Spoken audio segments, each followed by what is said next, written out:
Hello, everybody. Boston Tea Party here. Well, another currency Sunday. Now, this is currency I actually bought from another YouTuber, and I'll mention his name at the end of the video. I'll also show it to you since I might butcher it. Yeah, I'm good for that, as you all know now. Anyhow, we are starting off with, let me just get my handy dandy jeweler's loop here so I can see what the hell I'm doing. Give me a sec. I know it's not all that professional, forgive me, but a 1950 $10 bill. I don't know about you, but I just love the older currency.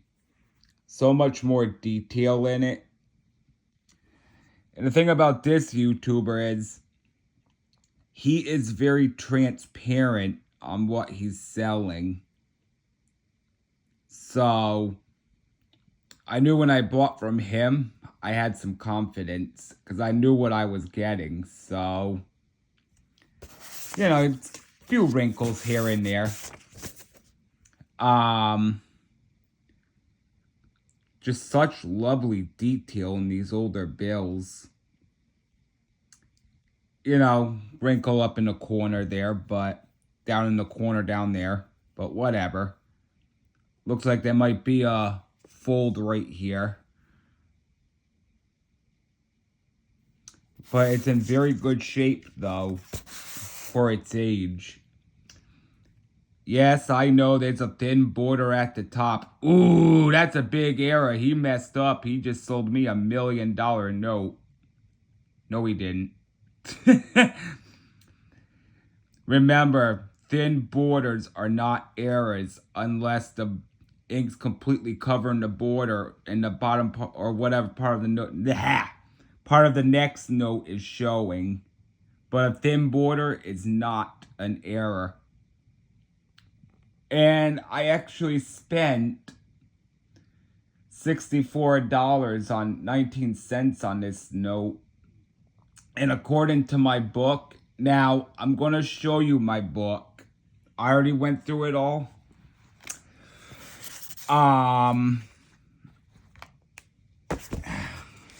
Some of these prices may be a bit optimistic because it is the second edition. So, basically in an EF40, it's worth $150. Now, is it worth that? I don't think so. I gotta get a 23rd edition. So, because prices have changed. Is this EF40? Maybe. Again, you know my style. I don't grade. Right. Moving on next to a 1981. I got two of them, or three of them rather. And I paid about the same for all these. So, again, let me just throw that down there. Again, very transparent Chicago notes. And the story behind this one is, or it might be the J note, which I'll get to in a minute, is this YouTuber does Monday mail calls. He shows his top 10s, that are the ones I really love watching on Saturdays is That's Not an Error. So basically, he calls out these scammers for what they are, which is great because he can help save you from basically ruining a hobby because these people out there, for instance, see these smudges up here? They would immediately claim that's an error, and it's not. It's not. So, don't be fooled by that. You see mine are smudging. And they try to claim it's an error when it's not. But yeah, so basically the story goes, and I'll just show the other two as I rant. They're basically the same. And I think it was a Saturday night I watched him. Sometimes I watch him in the mornings when the video comes up on YouTube.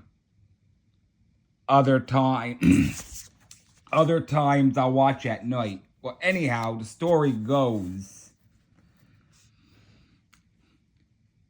I forgot what actual bill he was showing,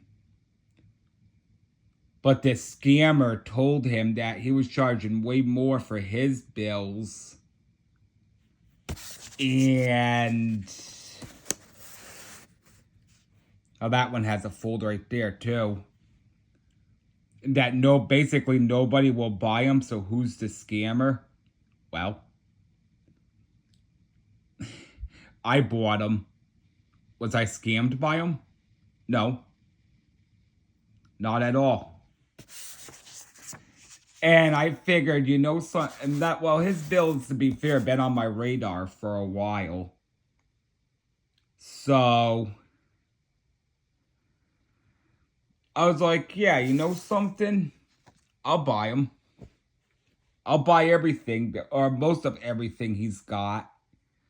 Because, like I just showed you, mine's a second edition. Some prices may be off. That's understandable. So, some may be a little optimistic. Some may be undervalued. That's why I need to get myself a 23rd edition paper money guide. But time will tell, right? So, yeah, I basically bought the bill. And I'm like, yeah, no one's going to buy his money. Watch. So I went to his eBay page, and there you go. I saw more than just that one note he showed. And he also uses the 23rd edition. So you get proof of what that note's really worth. Trust me. And here's the 1981A. Again, I just find these older notes more beautiful than our current ones. It just seems like a lot more detail went into them versus our boring... Well, let me just show one. Basically, versus just our standard boring ones we got now. Not a whole lot of detail. So, yeah. These are way more I find these way more artistic and detail in them. I know some could probably argue, oh, well, the security features, that's why they look like that today. Good argument, but no.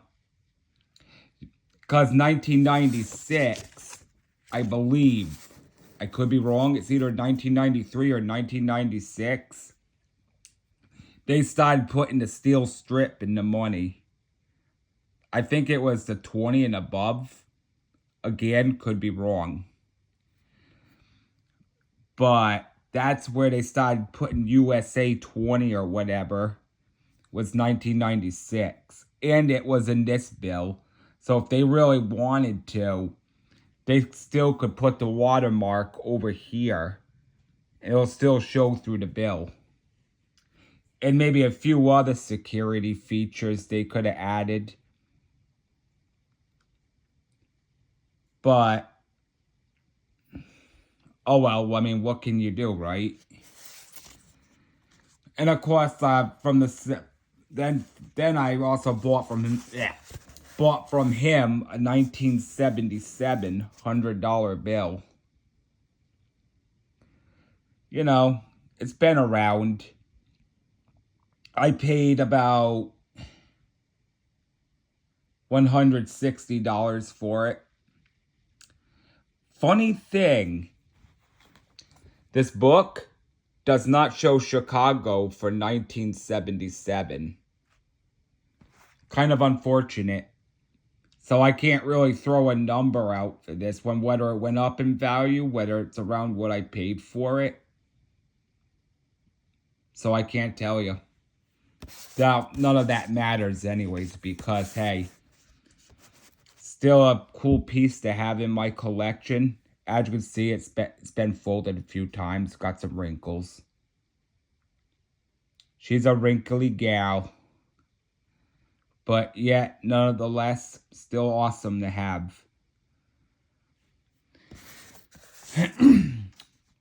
Now, he sent me this as a gift, and I found it pretty cool because 2021 they stopped making star notes. Now, this is less than rare.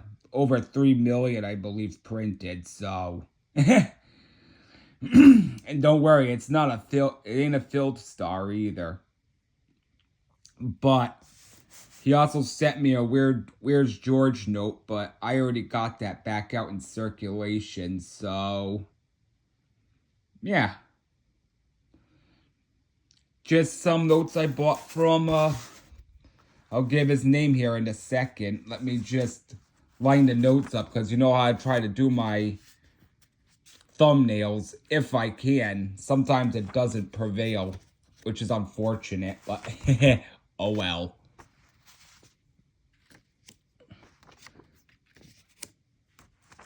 There we go. That'll make for a good thumbnail. I'll even try and throw my book in the angle shot. But yeah, well, that's right about it. So that's basically how the story goes. He was having it out with this scammer who was trying to charge, I believe, 10 times more for a note that wasn't an error. Because you know scammers will be scammers. This guy had the audacity to tell him, well, you're charging $60 for a $20 bill. Who's the scammer? And he even, I believe in that video, sent pictures of what that 20 was worth to this scammer. He took pictures on sent them by mail on eBay, or how whatever you want to call it, message. And I'm like, you know something? Yeah, to a lot of people, these older notes, they'll see them, they'll be like, yeah, but it's Federal Reserve. It's only $20. Why would you pay more? Well, if you don't understand, then why would you? But to a collector, to us that understand the value of these things, we're going to pay that. Now, would I become rich in my lifetime from these notes? No. And not even in the word of a sense would I ever become rich from these. But the point is they're in my collection, out of circulation, out of harm's way from other dust, dirt, and whatever else, or God forbid, the shredder. So, a piece of history off to the side, I guess, right? Now, this mystery YouTuber is, hang on, I'm going to cover his P.O. box and everything, therefore, out of respect for him, but you can go check him out on YouTube. It's Stu Pluback Currency. If you want to learn more about these notes, he's the guy to check out. I mean, he does everything. Vegas finds, the works. So, yeah, I believe I said it right, Stu Pluback. If I butchered it, sorry, buddy. My bad if I butchered your name, but I left it there long enough for them to write down. So, if you enjoyed what you saw here, please leave a thumbs up and subscribe, as the currency videos might be coming to an end soon because I don't keep track of what I show. And I'm going to be taking a different turn into investing. So I gotta invest in what I know is gonna probably remain stable, and I use that term loosely. Is any investment safe? Really? All right. Well, thank you all for watching, and I'll catch you all in the next one. See you, everybody.